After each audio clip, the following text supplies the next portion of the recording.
For all of human history, stories have shaped how we see the world. Truth or fiction, literal or poetic, we rely on stories to guide us. We are moved by them. Our thoughts and opinions are shaped by them.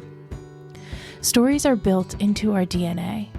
They tell of who we are and where we come from. Good stories tell of victory and triumph.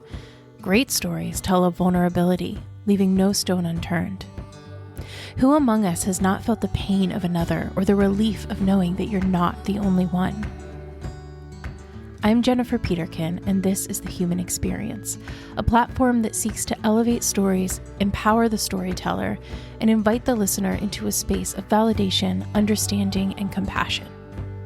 Throughout this podcast, you'll hear from people from all walks of life about how what they've lived through has shaped who they are. You'll hear stories of triumph and defeat, of bravery and cowardice, of love and of loss. They will be silly and serious and everything in between. The human experience is both the same and wildly different for everyone. It individualizes us, but it also has the power to bring us together. Ignorance is the fuel that keeps the fires of hatred burning.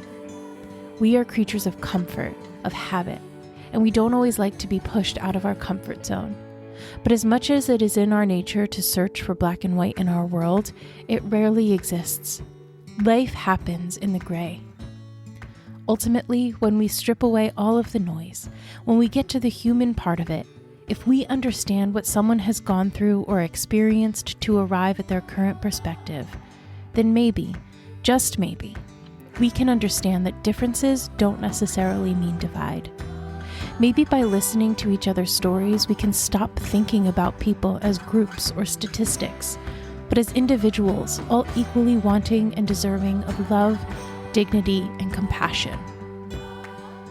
Maybe by listening to each other's stories, we realize that all people truly want is to be known and to be understood. Maybe the human experience is what gets us out alive.